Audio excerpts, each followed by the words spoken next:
कहानी के समय में आपका स्वागत है। दादाजी, हम फिर आ गए आपसे कहानी सुनने के लिए।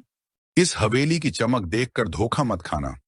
इन दीवारों ने लालच, झूठ और विश्वासघात की कहानियां सुनी हैं। आज मैं तुम्हें बताऊंगा उस रात क्या हुआ था। लेकिन क्या तुम सच जानने की हिम्मत रखते हो? कहानी दादाजी की आखिरी चिट्ठी। अपनी हवेली में दादी जी, 3 बेटे राजेश, सुरेश, महेश, उनकी पत्नियां, बच्चे और बुजुर्ग दादाजी रहते थे। बाहर से सब सभ्य परिवार लगता था, लेकिन अंदर ही अंदर लालच, ईर्ष्या और संपत्ति का खेल चल रहा था। दादाजी की तबीयत बिगड़ चुकी थी। पूरे घर में बस एक आदमी उनकी सच्ची सेवा कर रहा था, नौकर रामू।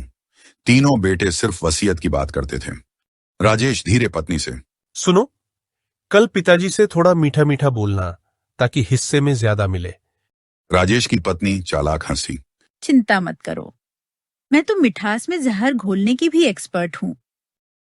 सुरेश महेश से अलग। सुरेश की पत्नी बीच में बोलते हुए, हाँ, और मैं दादी के पैरों में तेल भी लगाऊंगी ताकि वो हमें ही पसंद करे। महेश ताने से, ख्वाब देख ले भाई, हवेली पे मेरा हक है। हाँ, और मैं तो पहले ही सोच चुकी हूँ कि यहाँ नया स्विमिंग पूल कहाँ बनेगा। अगले दिन सुबह दादाजी का कमरा, दादाजी बिस्तर पर, धीमी आवाज, सबको बुलाया जाता है।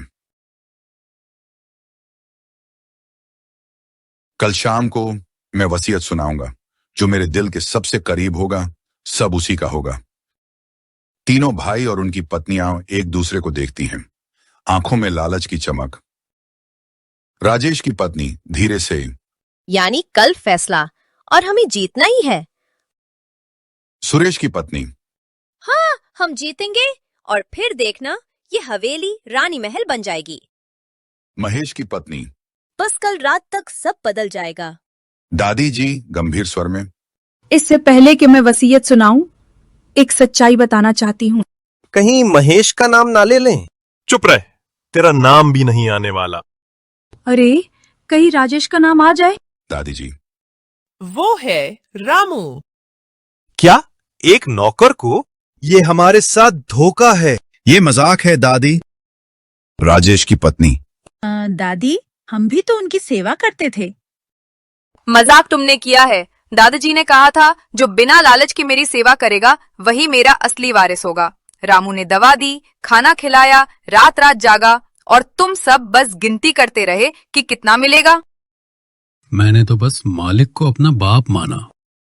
दादी जी लिफाफा खोलती हैं, अंदर से एक और चिट्ठी निकलती है। रामू, हवेली और जमीन तुम्हारी, लेकिन अगर तुम चाहो तो इसका आधा हिस्सा गांव के अनाथ बच्चों को देना। मैं दादाजी की आखिरी इच्छा पूरी करूंगा। तीनों भाई चुप, बच्चों के चेहरे पर शर्म, पत्नियां नजरें झुका लेती हैं।